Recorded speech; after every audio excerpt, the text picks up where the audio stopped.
Rest Stop with Brad Restituto. Comes up in the pocket, fires to the right side, caught by Diggs. Stay up! Oh my God! Oh my God! Touchdown! Are you kidding me? It's the Minneapolis Miracle! I got 3 words for you. You like that?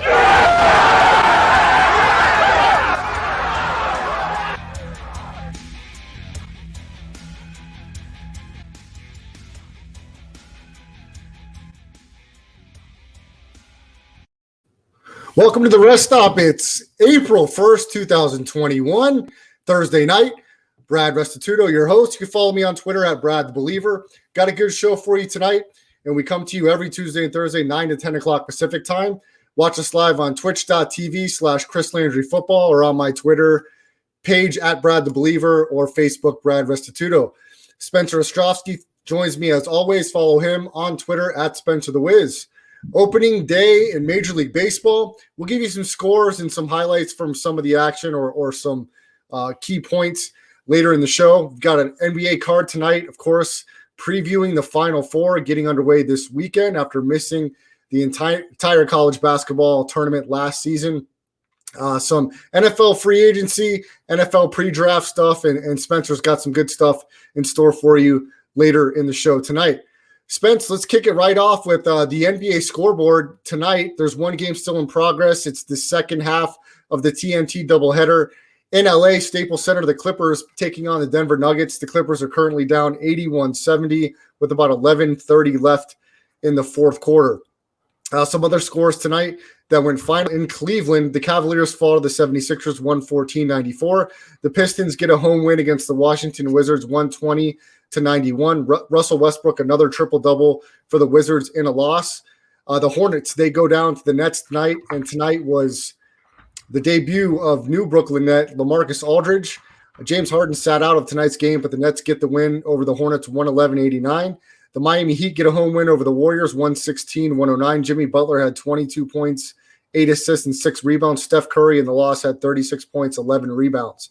The Orlando Magic get a road win tonight, 115-110 over the New Orleans Pelicans. The new look Magic after all those trades. The Pelicans were without Lonzo Ball and Zion Williamson tonight. The Magic get the win in overtime, 115-110. The Hawks get a win in double overtime on the road against the Spurs, 134-129. That brings the Hawks to 500 on the year, 24-24. A great night statistically from Clint Capella. He had 28 points, 17 rebounds, and 5 blocks. Spence, you want to get to some of the highlights of tonight's action and go over some of the stuff that you saw? And by the way, before you do that, Spence, a good friend of mine you can see in the background here, you've seen him on the chat before, Dave Perry. He's in town from Florida. He had a little bit of nice luck on a parlay tonight, Spence. He hit a 3-teamer, had the Magic plus 4.5. He had the Brooklyn Nets, I believe, minus 2.5 or 3.5, and then also the 76ers minus 9.5. It was pretty much a no sweat until the Orlando game that went to overtime, but the Magic did end up hanging on and winning and covering that spread. So congrats to my friend Dave and a nice little hit on a parlay ticket. Yeah, no doubt. And actually, I'll start off here in Orlando in overtime. Again, the Pelicans are not a very serious basketball team. They have no interest in actually winning games, and this one is definitely proof of that. But they kept Terrence Ross around, which a lot of fans, probably weren't too inclined for. But he's a great player. He's a great role player and someone who, maybe could stick around for a long time. Depends on what they do this offseason. But take a look. Ball, the Magic without a lot of players all season. Here's Ross. Rising for 2. He drills it. The Human Torch puts the Magic up 111-109. Oh, there should have been no doubt where Steve Clifford was going with this basketball.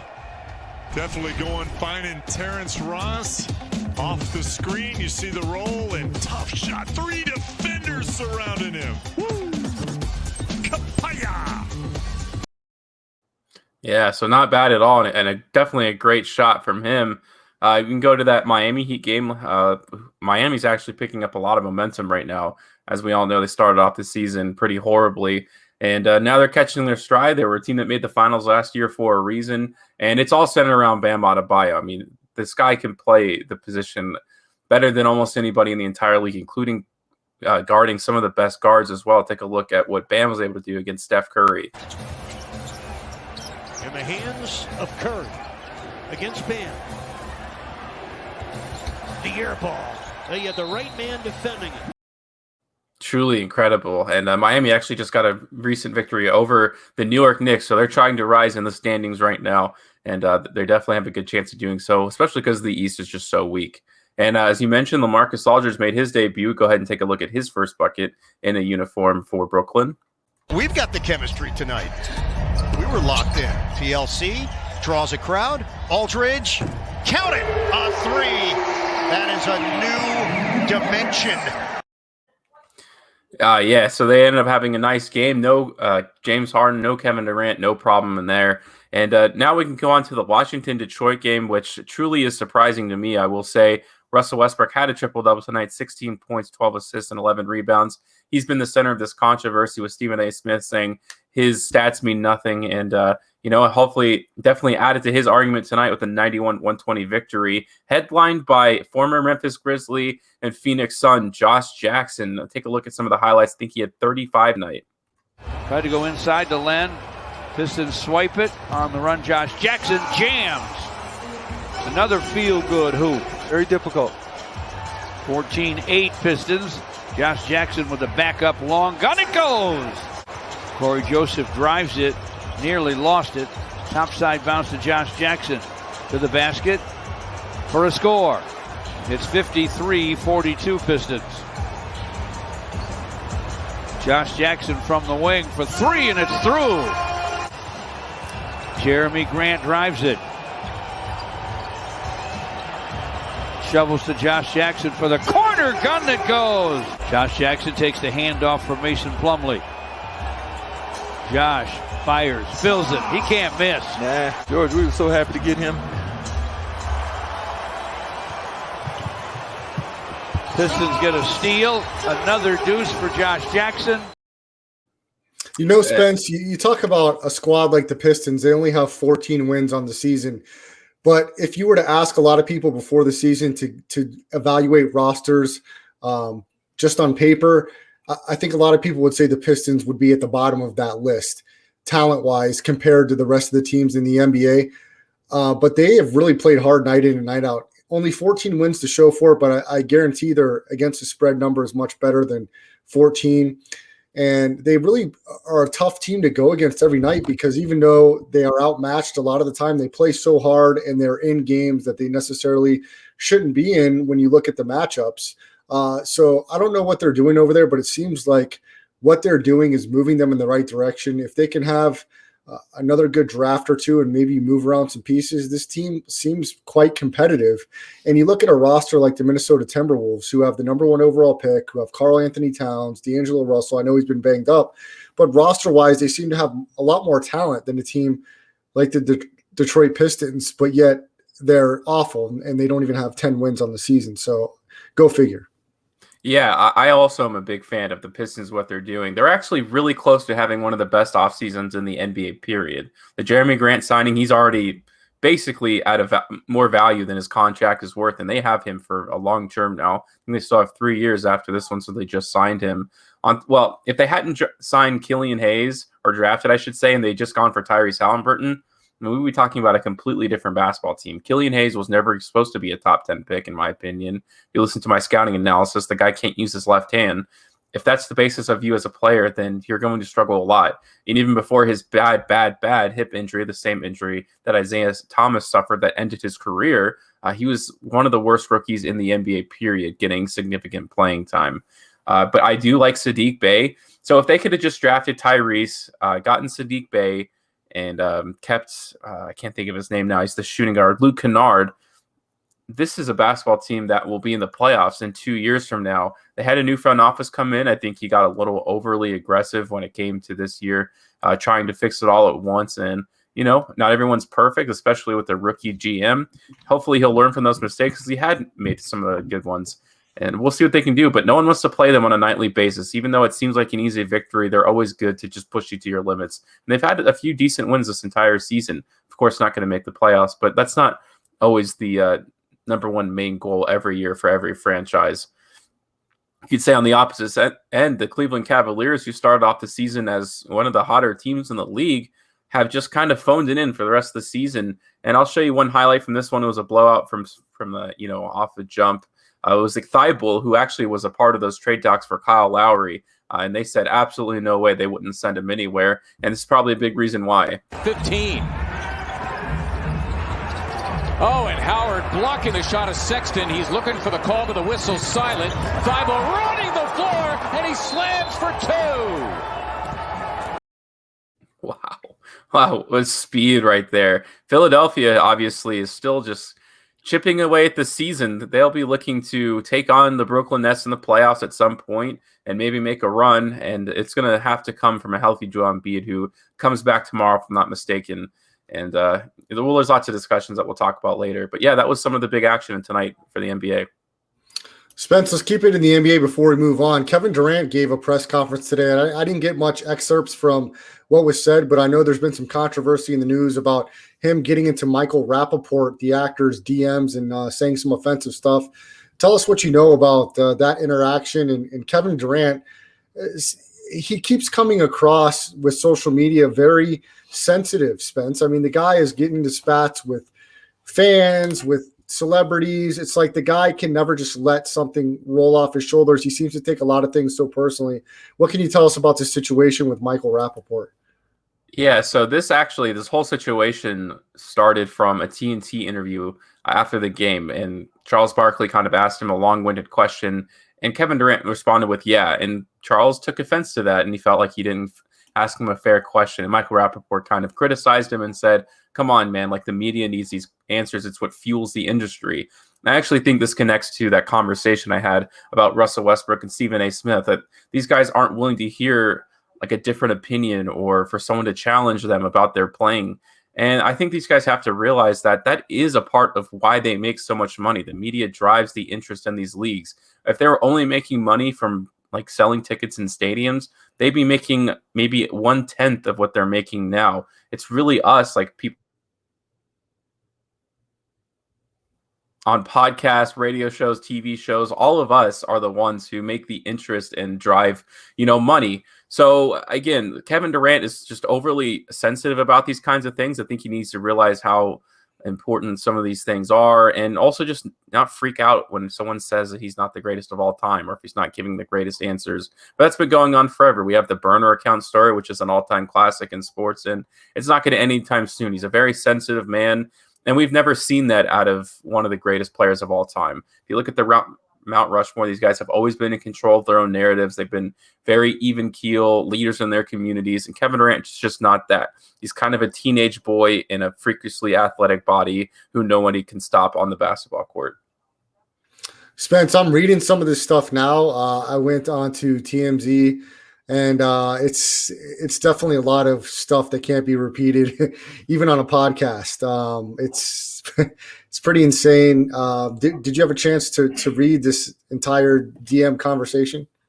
Yeah, it's pretty inappropriate. So I agree with you there. There was something about going out for steak, but it was like an innuendo for fighting. I have no idea. It's very childish. But we know also that Michael Rappaport makes as much money as he does because he is so controversial. So when you play into these kinds of things, you're just feeling his fame and helping him out. We talked about this so many times on the podcast for so many different reactions. When people have these harsh ones, like the shoes on last episode about Lil Nas X, I mean, you're not going to be able to buy those shoes anymore, but you've only added to Lil Nas X's fame by interacting with him on social media, good or bad. It's the same thing here. Kevin Durant is just too silly to understand the principles of how that works. Spence, do you have any opinion on Rappaport going public with these private DMs? Was KD so over the line that Rappaport was right to go public, or is this something that Rappaport's just trying to get more in the news to get more attention to his name as well? I think that's a huge part of it, the whole attention thing, of course. And he's an actor, so he kind of knows how to play into those things. But they're called direct messages. They're not called private messages. Anytime you send something to somebody, you have to know that it's physically possible for those things to come out. So you can't act like a child or a barbarian. Not that Kevin Durant was, but you know what I mean. You can't become completely unhinged because you're having a private conversation with somebody. Private is what I say on social media. It's just bound to happen. It can either be text messages. It never ends. Like everything you do can be digitized back to you now in today's age. Spence, as we're wrapping up our NBA discussion, now that LeBron James is looking to continue to miss extended time with an injury, Joel Embiid has missed some time with an injury. Kevin Durant missed all kinds of time. Let's talk about how the MVP race is lining up in the NBA as we're coming down kind of the home stretch of the season. Really, it's kind of the availability at this point of guys that are going to be able to be on the floor and contribute to their teams. In my opinion, James Harden should be right there in the discussion. I know he put a sour taste in people's mouths the first month of the season with his antics with Houston coming over to Brooklyn, but statistically, he's been a monster. And he's just been out of his mind, Spence, with the numbers he's put up, and Brooklyn's winning games with him, leading the charge. No, yeah, without a doubt. So the thing that I think everybody has to realize is that the people who vote on MVP, they are people just like you and me. There's actually quite literally no difference. In some cases, I would believe, because we don't know who all the voters are, that they don't watch nearly as much basketball as you or I. There's no objective way to choose that. So each of them will have their own metrics and ideology of what it means to be MVP and how many games you have to play to do that. I will say, at least for Joel Embiid and LeBron's case, they've never missed, like an MVP has never missed as many games as them, or percentage wise, or I think just physically like 16 plus games. So will be against them. If Joel Embiid comes back on Saturday and is as dominant as he has been throughout this entire season, I still believe he deserves the MVP, regardless of how many. Now, if his production tailors off just even slightly, or if he misses any more games, then he's got to be out of the race. LeBron James, in my opinion, being out 4 weeks, that's automatic. He's out of it, unfortunately, even though he's been having not his best season of his career, but a memorable one at that. And right now, I mean, as it stands, Jokic is the MVP. He's been the most consistent. They weren't winning in the beginning, but now that the winning is coming along, I think they're blowing out the Clippers at halftime.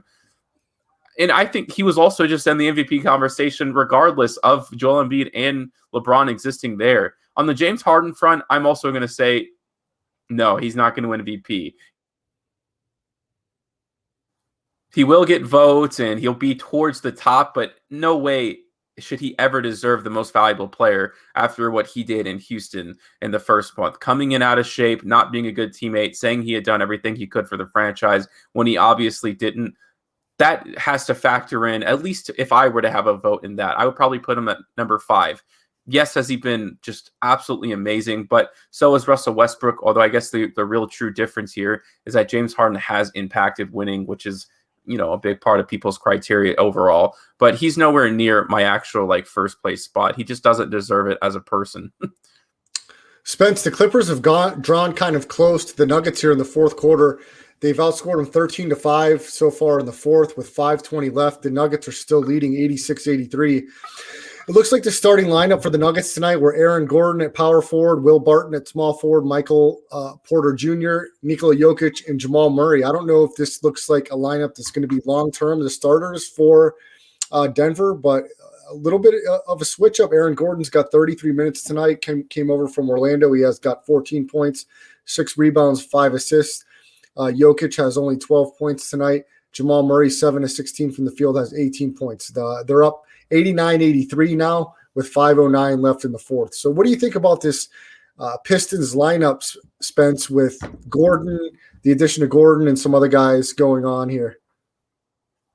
You said Detroit Pistons? I'm sorry, the Nuggets, the Denver Nuggets. Oh, yeah. So Aaron Gordon, I think, really does play a huge role for them. They missed out on Jeremy Grant in free agency, which was a huge deficit to their team. But ultimately, I think this is an okay alternative. RJ Hampton wasn't playing minutes for them anyways. And Gary Harris had run his course there. And yes, it does cost them a 2025 first-round pick. But in a lot of ways, Gordon does more than Jeremy Grant can. Just being able to, I think, guard better at the 4 position than Jeremy Grant. Jeremy Grant's more of a 3-1, and I think Aaron Gordon goes 4-1. He adds their athleticism. It depends on him and how much he can evolve. But really how much he can evolve defensively is what it comes down to, because he never really had that much pressure in Orlando because they were never expected to win anything anyways. They were really a gung-ho group of guys who never knew how to win. They were never part of winning cultures, and they just kind of grew up together, as their careers kind of progressed. We'll see if it really also comes down to Jokic and his impact on the team and whether or not he can influence an Aaron Gordon so much and elevate his game, which we know the all-time greats can do, to win a championship, because I think they have an opportunity to do so. Maybe like a one-off. I don't see Jokic winning multiple championships, but in a very disjointed year where I think that Brooklyn may not make it to the finals healthy, or any other infinite possibilities where it could be up for grabs. We saw that they beat the Clippers last year in a 3-1 deficit, but even then I think the Clippers have probably gotten worse. I think they have a worse coach, which it definitely doesn't help them. We see how inconsistent they can play regardless of who's injured, because they have probably the second most talented roster in the league, and they can't get it done. But when it comes to Denver, I'm a huge fan of what they're doing. I think it was actually better for them not to start the season off as the 1 or 2 seed. It takes a little bit of pressure off of them, and silently but surely they're building upon something great. And I think they made some nice acquisitions as well at the trade deadline. Spence, let's stick with basketball, but move over to the college side, as we are now in the Final Four of men's college basketball. March Madness, we are no longer in March, but the season is wrapping up. We should have the Final Four games this weekend, and I believe the championship game the following, or the Monday after this weekend, which will be this upcoming Monday. So the 4 teams left, Houston and Baylor, 2 teams in Texas. Baylor, a number 1 seed, Houston, a number 2 seed. Head coach Kelvin Sampson leading the Cougars to a 28-3 regular season record. They've made their way all the way to the Final Four to take on Baylor. Scott Drew leads the Baylor squad, a 26-2 record on the season for Baylor. Baylor sits as a 5-point favorite in this Final Four matchup. The over-under 134.5. Spence, you've talked about Houston for a couple weeks now, and you really like their defense. Any thoughts on how they match up against Baylor? Should be a really good matchup, as you've got the 1 and 2 seed on this side of the bracket at Lucas Oil Stadium in Indianapolis, Baylor versus Houston. Yeah, so in this game in particular, because I don't think Gonzaga versus UCLA would just be nearly as interesting. It would be one of the craziest stories ever if UCLA is able to pull off that upset. Just very unlikely. But this game is significantly closer than I think people will give it credit for. We all know that Houston is one of the best offensive rebounding teams in the country. I believe they're 2 based off of a few metrics that I can't think of off the top of my head. But Baylor, in addition to that, is one of defensive rebounding team, so that kind of joins together obviously to make a really big problem for them. I don't know what's going to happen in this game, but I think the point spread is actually a little disrespectful to Houston, what they've been able to do. The only problem is that they're not very consistent offensively. They kind of actually fuel themselves off of these offensive rebounds, which is what you absolutely do not want to do. But anything can happen, and I would not have putting money on the Houston money line could garnish you a ton of value. And I don't think there's a person in this country who would tell you that it is as separated as the UCLA Gonzaga matchup, and probably much more than that too. I agree, Spence. I don't think it'd be a bad bet, and I think it's going to be the better of the 2 matchups going into this weekend. And that game, I believe, will tip off on Saturday. Is that right, Spence? Saturday? That's correct. 2:15 Pacific time, Houston Baylor. And then the night matchup will have the 11th seeded UCLA Bruins, led by head coach Mick Cronin, against the Gonzaga Bulldogs. Mark Few, 30-0 on the season. Gonzaga's been perfect. And one of the biggest lines you'll see, and maybe one of the biggest lines ever in Final Four history, Gonzaga is a 14-point favorite. I don't have it in front of me, but I'm guessing that's either 4 or 5 to 1 or more on the money line. If you like UCLA, which there's never bad value in taking that in a one-shot deal in a basketball game. You never know what could happen with injuries, with foul trouble. So it's always a little bit of value, and with 4 teams left to give a little action on the money line. But Gonzaga looks like a runaway train at this point. If they play their style of basketball and they play as fluidly as they did in their Elite 8 matchup, they should roll through UCLA. They just got so much talent and their top 8 guys that get the majority of the reps and playing time. They pass the ball so well. They run up and down the court. They're physical. They do all the little things well, and that's why they're 30-0 on the season, Spence. We talked about it. This is probably one of the shoo-ins, but look, nobody expected UCLA to play in the first 4 matchups and find themselves in the Final Four. So you got to give credit where credit's due for the Bruins, and they're going to expect to play their best game of the season, and they're going to need to against the Zags to come out on top and go to the championship game after Saturday's contest. So Spence, I mean, is there any shot you put a little bit of juice on UCLA money line just for the value? No, I don't really like throwing away my money. I mean, you're totally right. I mean, there's a reason we play these games, and nothing but absolute respect for UCLA to have this kind of run that they're having. But they barely squeaked past a very injured Michigan team that would have clearly beaten them if they were fully healthy, at least in my opinion. Now they're facing a Gonzaga team that, I'm sure they're hoping that they're looking ahead to the finals game, and they're just kind of glossing over this one. That'll be truly their greatest chance is, just mentally that they won't be prepared to kind of face a full force UCLA team that I'm sure in their mind believes that they will have a chance in this game. But I think if anything, the point spread is probably a lot more desirable to go after just because of what I said, that Gonzaga may not be taking the game as seriously, either preparing for Houston or Baylor. There you have it. That's Spencer the Wiz. Follow him on Twitter at Spencer the Wiz. He also does a live radio show every Friday night on AM 1400 locally in Las Vegas. It's KSHP. It's called Delivering Sports, and you can check out Spencer's show there. Check out his YouTube channel, Blue Milk Boys Gaming, as well. And he does a lot of stuff here around town, so check out his Twitter at Spencer the Wiz. I'm Brad Restituto. You can check out the Rest Stop every Tuesday and Thursday, 9 to 10 o'clock Pacific time. If you miss any part of the show live, make sure you give a like and subscribe to the YouTube channel. It's Brad the Believer. And if you miss any part of the audio and visual version and you just want to download the audio podcast of the Rest Stop, make sure you check out any of the podcasting platforms. Search Landry Football Conference Call, and the Rest Stop will be underneath there. Spencer the Wiz will briefly go over some scores in Major League Baseball. Today was opening day in Major League Baseball 2021. Of course, trying to put the pandemic as far in the rear view as we can. Still not full capacity at stadiums, but we're moving closer towards that. A couple games still in action, both of them in the top of the 8th inning.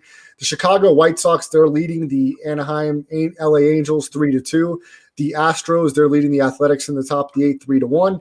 And the Giants in the top of the 8th inning, they have a 5-1 lead on the Seattle Mariners. Evan Longoria has a home run and is 2 for 2 for the Giants in that matchup. Some finals from earlier: a win by J.C. Romero for the Blue Jays in extra innings as they beat the Yankees 3-2 in 10. The Detroit Tigers at home in snow baseball in April. The Tigers get a 3-2 win over the Indians. A final in 10 innings in Milwaukee. The Brewers beat the Minnesota Twins 6-5. The Pirates, they get a win over the Cubs at Wrigley Field 5-3. The Phillies, they beat the Braves 3-2 in 10 innings. The Padres, they get their first win on the season 8-7. Eric Hosmer homers in the game for the Padres as they beat the Diamondbacks 8-7. The Dodgers, Clayton Kershaw gets the loss in opening day, one of the biggest favorites of the afternoon. The Rockies get the win 8-5. You play the Rockies on the reverse run line there, you're cashing quite a big ticket there. So the Rockies get the upset win opening day over the Dodgers. The Cardinals, they beat the Reds 11-6. The Tampa Bay Rays, they get a 1-0 victory in the one game I played today because I heard a lot about Alcantara, the pitcher for the Marlins, who did not give up a run all spring training, did not give up a run today. But once the relievers came on, the Rays hit a home run, and the Marlins could not get any offense going. So that put my ticket in the dumpster. The Rays win 1-0 over the Miami Marlins. The Royals, in the highest scoring game of the day, they beat the Texas Rangers 14-10. And a couple postponements, one due to weather. The Red Sox and Orioles will be made up tomorrow. And then the New York Mets and Washington Nationals, that game due to COVID issues is postponed. Spence, tell me, are you a baseball guy? Does your family, does your dad, does he follow baseball much? Do you have a team? Do you care about opening day in Major League Baseball? Yeah, so I've alluded to this, but my father and I are starting a project where we're trying to determine what the greatest sports movie of all time is, and we just so happen to start with baseball because it has by far the most movies out of all the categories. So I've actually reinvigorated my interest in the game. I played growing up my entire life as a little kid, all the way through high school. I played, just not in college. I didn't really have a great medium to do it in. But I think opening day is always special. It's unfortunate, I think, to not see the president, whether or not you like him or not, to throw the opening pitch. But that's just one of those things that we live in weird times, so weird things are going to happen where that wasn't a possibility. What I really believe is that I think baseball is going to start off really hot because we had one of the best seasons in baseball history, despite all the COVID stuff. I think at the core of it, there was more interest in the game than maybe in the past decade, since the steroid era, I would even argue. And what you're going to have now is over 100 games again. So we're going to start off hot. Everyone's going to remember all the interest they had going into it. And then once we're 80 games in, everyone will once again be exhausted of baseball because the season is much too long. These players, want to sacrifice interest for money because there's the more games, the more TV deal advertising there is. Thus, they have bigger contracts, and they have massive ones. And it's fortunate because it's not going to end anytime soon. The more extensions you see, I think there was a massive one today worth over $300 million. I just really don't like to see it. It's very unfortunate. I get that part of the skill of baseball is the longevity of it, like for pitchers and everything like that. I would just rather see pitchers at their greatest, once you go into 80 games and the playoffs start. I think they can be a little bit of a middle ground. I think 80 games is fine. There were 60, which everyone enjoyed. But at the end of the day, the Players Association is going to have to accept that they're going to have to shave probably, I don't know, $40 million off of their contracts to make this happen. And we know that money is a big perpetuator just in the world in general, and I don't see that happening. Yeah, I agree with you, Spence. We've talked about this, the shortening of Major League Baseball season. I think it would draw more interest in the game. It just gets too long when you get past 80 games. But financially, I don't know that that's something that's going to be viable or be in the cards for Major League Baseball. I mean, we talk about it year after year. Household name like Mike Trout, Bryce Harper, but you really can't name more than 10 guys that are household names in the entire league of Major League Baseball, and 10 is being generous. How many pitchers do we know off the top of our head that are household names besides, and we're sports fans. I bet you there's tons of people that are casual sports fans that don't even know who Clayton Kershaw is, who may be the most recognized pitcher in Major League Baseball. So, or Mookie Betts. Mookie Betts for the Dodgers. Definitely there's some guys that could be crossover, have crossover appeal in Major League Baseball.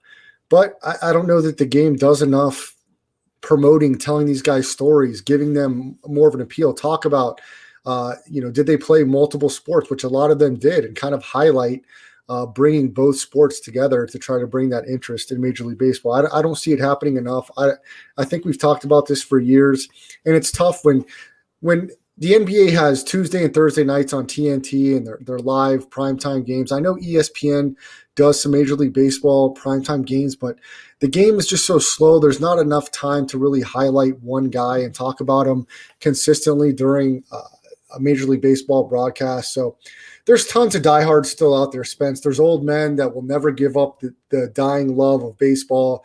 They will defend it until their last breath, and that's fine. I respect that. But I think if you're not betting and putting money on baseball, most people, and that's just how it is, they have baseball fatigue after a few games. Now, come playoff time, it's a whole new animal. It's a whole new season. But up until then, it drags along. And most people, if you talk to 9 out of 10 random people on the street that aren't betting baseball and that aren't old men that have deep affiliation to baseball, many will say they don't care.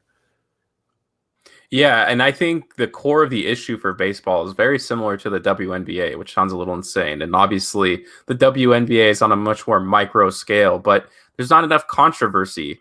I think the Houston Astros kind of cheating scandal was probably one of the greatest things that could have happened for baseball.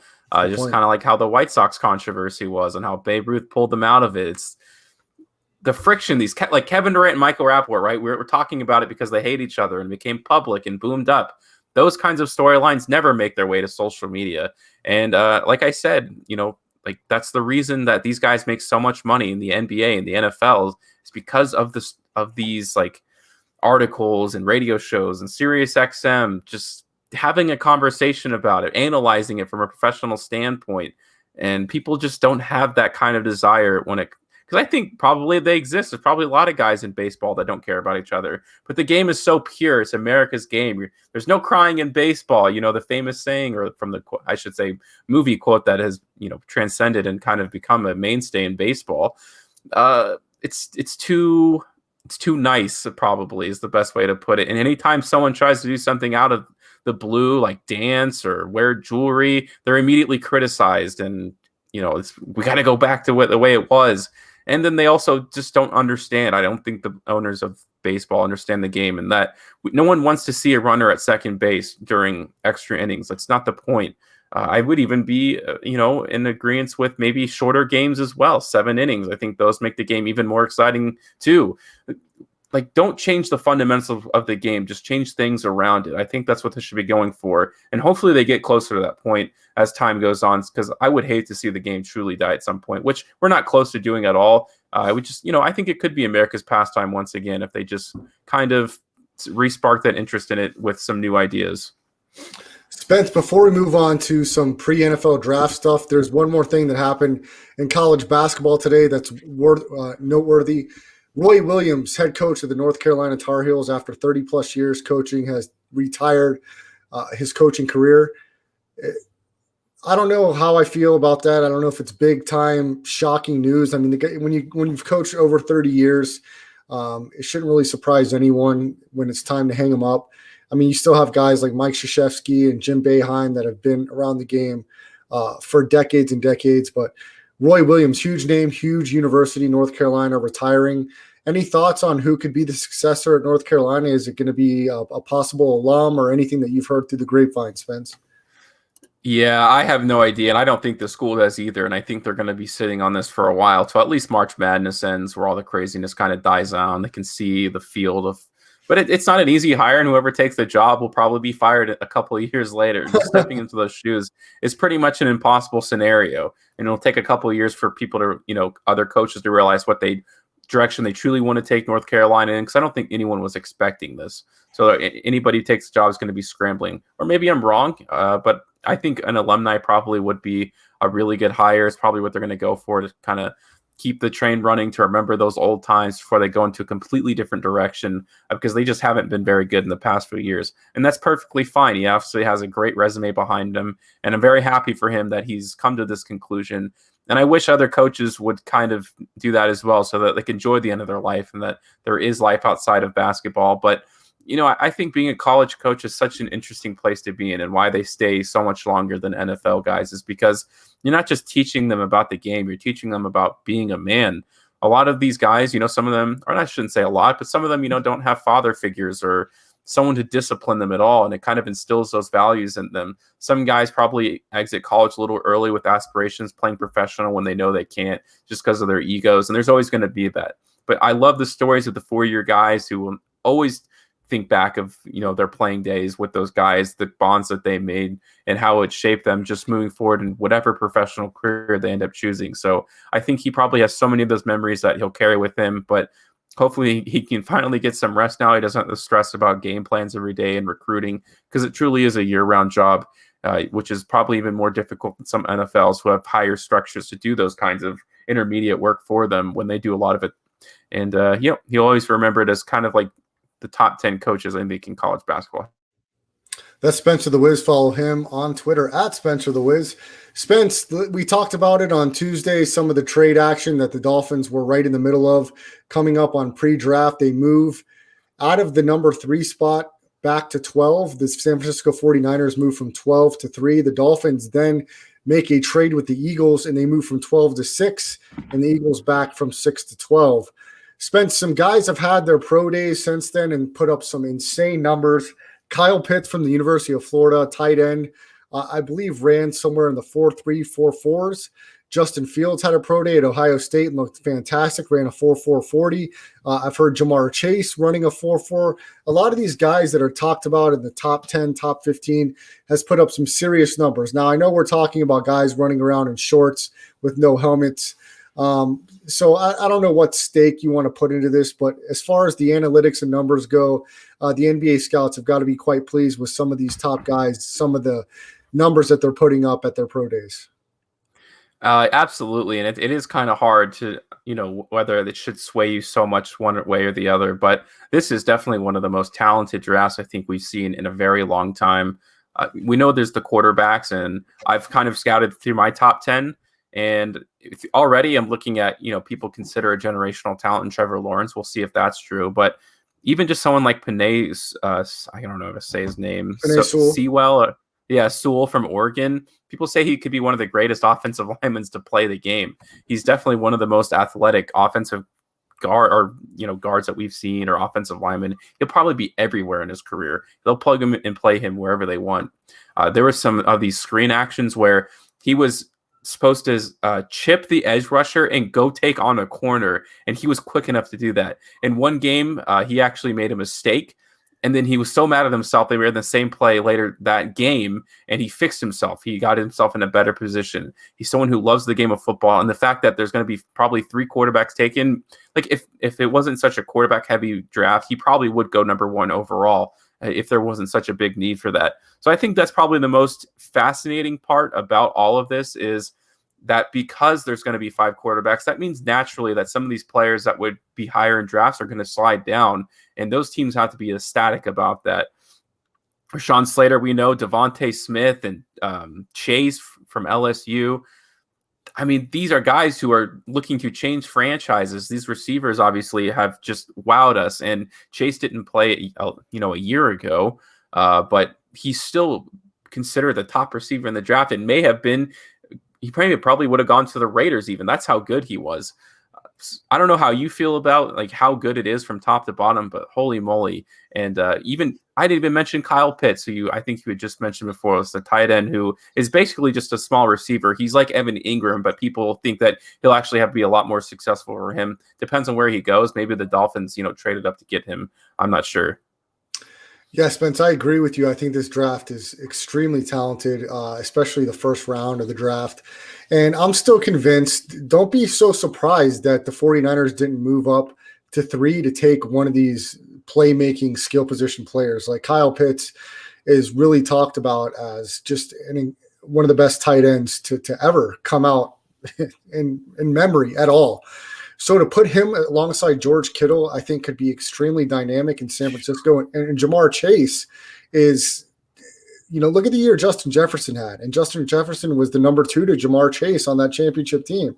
So, I mean, look, unless you think Justin Fields, Trey Lance, Mac Jones is like, you're giving up tons of draft equity for a quarterback when you still have Jimmy Garoppolo on the roster. I know that doesn't mean anything right now, but what trade do you have in the works for Jimmy Garoppolo? They said they're planning on keeping him, so you're going to have a guy sit for a year, and you've got a guy like Pitts, like you mentioned Sewell, we talk about Chase. These guys are talked about as being incredible players, like game-changing players right off the bat. So the 49ers, they were devastated by injury last year. They're going to have a lot of guys back healthy.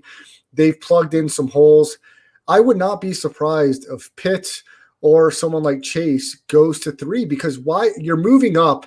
And I mean, let's just look at the first round. I mean, you got the Lions drafting at 7, the Panthers at 8. The Panthers may be a team that we're looking for quarterback and looking to move around.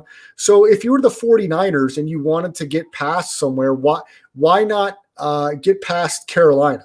Because then what? Did you think Carolina was going to give up even more to move ahead of San Francisco to draft a quarterback? I just don't think that's how Matt Rule wants to build his team, giving up tons of draft equity when they need a lot more holes filled than just the quarterback position. I think the Panthers were going to stay put at 8. And so the Niners had to jump all the way to 3 to get a quarterback. I just don't know that I'm buying that right now, Spence. I could be wrong, but it would not surprise me at all if one of these big-time skill position players like Pitts or Chase go off the board of the 49ers at 3. It's not like the 49ers, aside from second-year wide receiver Brandon Ayuk, have tons of guys besides him and Kittle that are going to do a ton of stuff. I mean, they've lost some guys in free agency. They definitely could have used another spark or two in that Super Bowl. Look at the Kansas City Chiefs. They don't just have Travis Kelce. They've got Tyreek Hill. They used to have Sammy Watkins, Mecole Hardman. They've got like 5-6 guys that they feel like can change the game with one touch of the football. So it wouldn't surprise me if the 49ers are saying, hey, we have one of those guys available at 3. They will not fall farther than 4 or 5, so we've got to move up to get them. With the quarterbacks, I don't know that you had to do a ton of moving to get a guy that you like, or you could have waited till closer to draft time. But that's just my opinion, Spence. I mean, I still think this Mac Jones at 3 is absolute nonsense. I think there's a 0% chance that happens. So, I mean, I think with Devontae Smith, the Heisman Trophy winner, who we really haven't even talked about too much. I mean, look, the 49ers, they're going to have the pick of the litter. And then, I know Dave's rooting for his Dolphins at 6 to have Pitts. I think that'd be amazing to have Pitts and Mike Gesicki. But look, you could start talking about running different offenses now.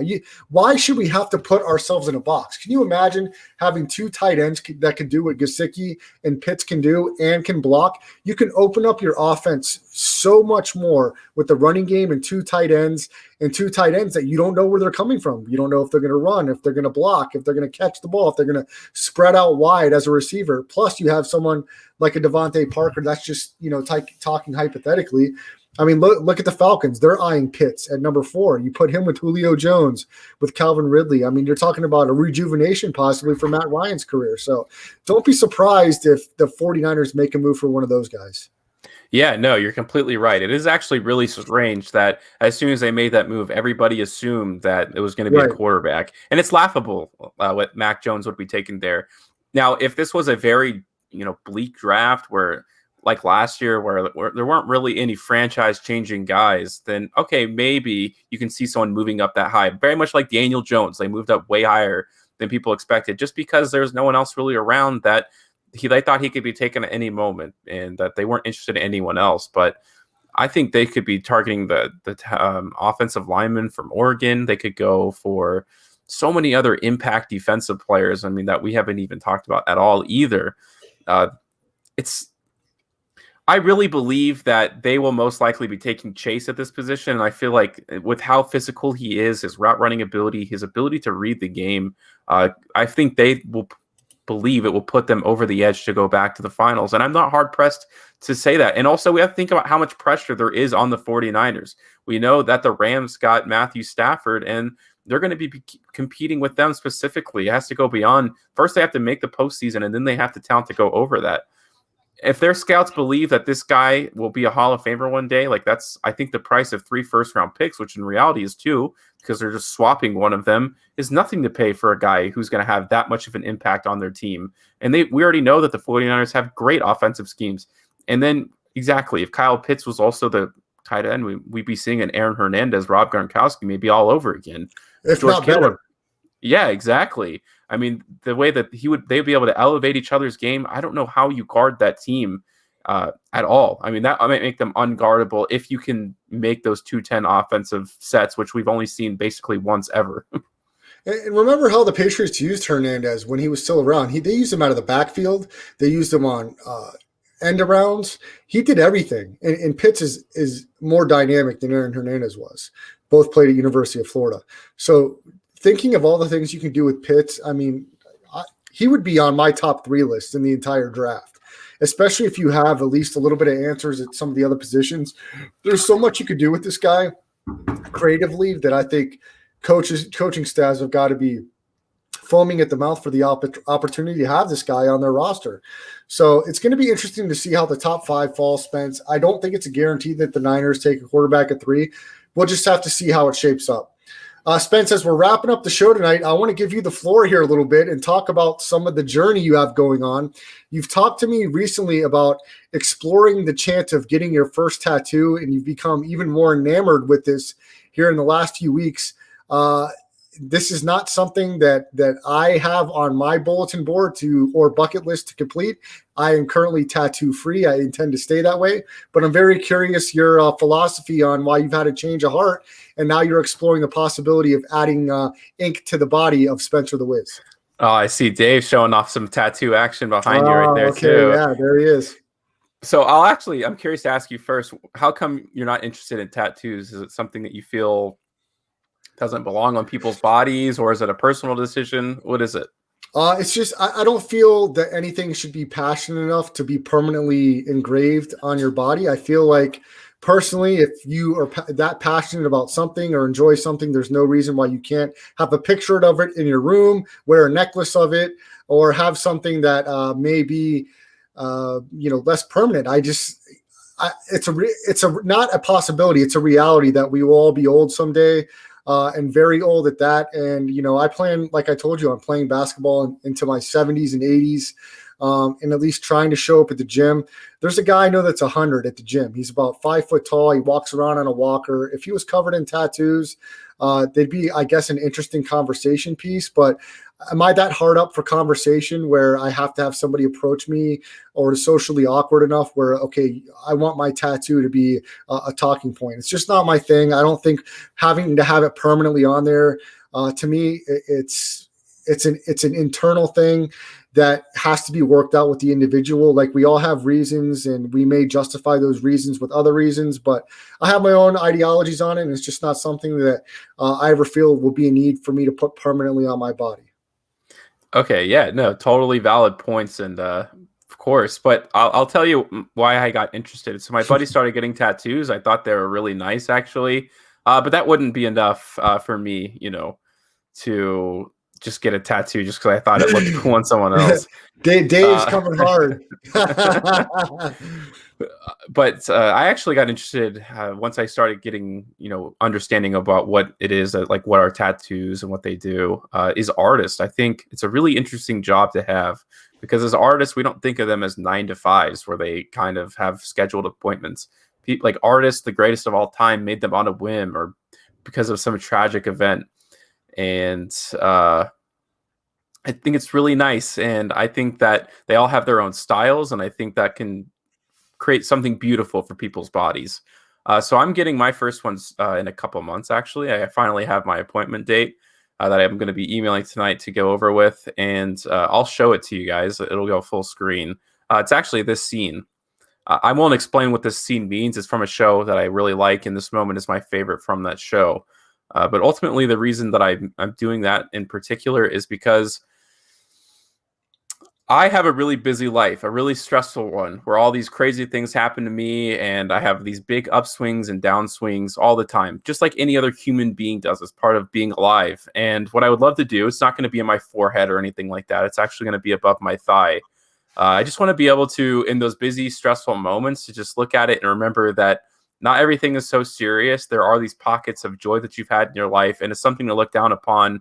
And it's also just something doing something for yourself, being a little bit rebellious and just kind of having a memory in your body that, come on, like you can get through this. You'll be fine. And there is always joy on the other side. And there's always these other things that these scenes make you happy. So if I ever go crazy, and I'll show you a picture of that now, what my ultimate project is, and Brad's going to freak out. Well, I already showed it to him, but it's this big leg sleeve. So each of these, it's the exact same idea of what I'd be interested in. It's each panel from your favorite shows. I'm not sure if this is from the same one, if this is like just an Empire page, but my project and my ideology is to get one from all of my favorite shows. And just kind of, besides the fact that I think it looks really, really cool, it would just, again, kind of perpetuate that idea. And I watched a show today called Evangelion. That's definitely getting one of them. And they all mean something else. I'll show you some of my other tattoo ideas. This is from the same show. I haven't decided which of these is my favorite just quite yet. And the other one on the right, I'm not even sure if I trust an artist to do something that sophisticated, but I don't know. I mean, I'm very far from that. And then this is the last one. I would actually like those to be opposite of each other, one on my shin and one on my calf. And I mean, mentally, it takes a long way to say I'm putting a whole sleeve, and obviously you can't really hide that very well. Although I think you can wear pants every day, so technically I could. I'm glad Perry thinks that this is a dope idea. I do as well, and this will be a long-term project. Hold on, I got to ruin your guys' bro fest here. I got to call Spencer the Wiz out on some of his ideology. One point, Spence, that I've got to call you out on. You talked about your life sometimes being stressful for you or for all of us, and you want to just sometimes look back at something and remind you, everything's going to be cool. Spence, I've heard this from other tattoo enthusiasts before, and I just do not believe after the tattoo is on your body for years, when you're sitting around in some of your darkest or most challenging times, and you take a look at the tattoo and have that inner dialogue with yourself saying, okay, tattoo, I look at you, this is my inspiration, or this is my calming place, and everything's going to be all right. Give me a break, you guys. Come on. You know what I do or what I need to do when I have stress? It's like you take a deep breath, you say a prayer, you read a book. You don't look at your tattoo and say, all right, we got this. We're going to be all right. We're together. We're all in this for one. Come on, guys. I'm calling BS on this. Well, I think that there's a great point to that, and I think everybody copes. It sounds like what you really need to do, I think, is watch Evangelical. I think or Evangelion. I think it'll change the way you just look at life. That show, I'm telling you, is a piece of art. Text this to me, Spence. I sent you a picture. It is an anime, so I guess I'll briefly describe it because this is going to be, I think, probably my biggest piece on my leg. I think it's one of the greatest pieces of media ever made. I think it's one of the greatest pieces of art ever made. It's just talking about what it means to be alive, what consciousness means, and what the purpose of living is. So when you think of anime, the older crowd because it's very popular in my age, it's pretty much a part of the public zeitgeist of people in the Gen Z category.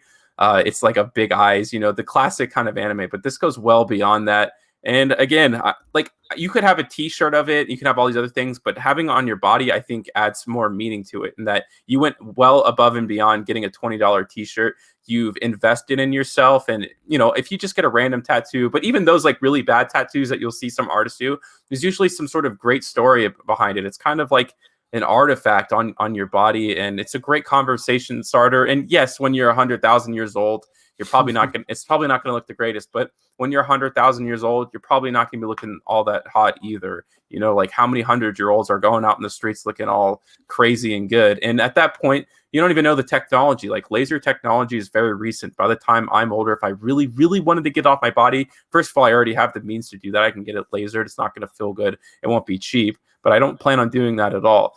I think this is something that you can take with you forever, even when you hate it, or which I don't think I ever will, because these aren't just like any moments. These are actually my favorite moments. And I'll always remember the first time I watched them. I think experiencing life is one of the most and now we're getting all super philosophical. I think, just being alive is experience, and like you can never experience something that you did for the first time twice. You can never have those feelings the same way again. You can try to remember them, but I just think that those are these moments are so important to me. Some of them, like in the show I just watched, have just changed the way you can even just perceive life and the way you look at it. And you can share it with others and have that conversation with people and just enjoy yourself. It's all about being a little bit rebellious because we only have one life. I will say this, guys. On one of the most recent episodes of Shark Tank, there was a tattoo lotion that was on Shark Tank to kind of make your tattoos a little more vibrant and a moisturizer for the people that have tattoos. And their sales were through the roof. They got a deal with Mark Cuban, and it's an enormous business. And this is just the tattoo upkeeping cream business. So, I mean, look, there's certainly a market out there. I like to be in the minority, and I am the minority as someone that does not have a tattoo and never will. So that's something that is important to me at this point in time. And as Dave Perry mentioned in the chat, all of his tattoos are meaningful. Spencer agrees. They all have reason. All of my underwear and socks are meaningful until they have skid marks and holes and I have to trash them, and then their purpose is no longer served. So look, we can put this to anything here. I'll take the last word, even though it may not be the popular one on this. No, but in all seriousness, Spence, we all have our own journey. I have great love and respect for you as a person, and whatever you do, I got your back, and I will support you and be a cheerleader from behind here. I mean, no pun intended there. I'm just, I got your back, and I just had to add a little straw in the drink there of the conversation. No, I'm glad. And I think you'll enjoy it. Maybe one day we'll go get tattoos together, because you can get, obviously you're not going to get the same thing as me, but I also think that's the great thing about tattoos just in general too, is that me and another person could actually have the same tattoo, but it means completely different things to us. It's about individuality, which I think is, I was in the military for a while too, for like 4 or 5 years. And a big part of individuality is stripping that away from you to like achieve this greater goal. So I think now that I'm retired, I've grown so far away from the idea, and I want to do everything I can to just make myself me. So that's probably another reason why I'm getting a tattoo. Yeah, I know I say never, but let's be realistic. You can never say never in this world. So definitely all doors will continue to be open.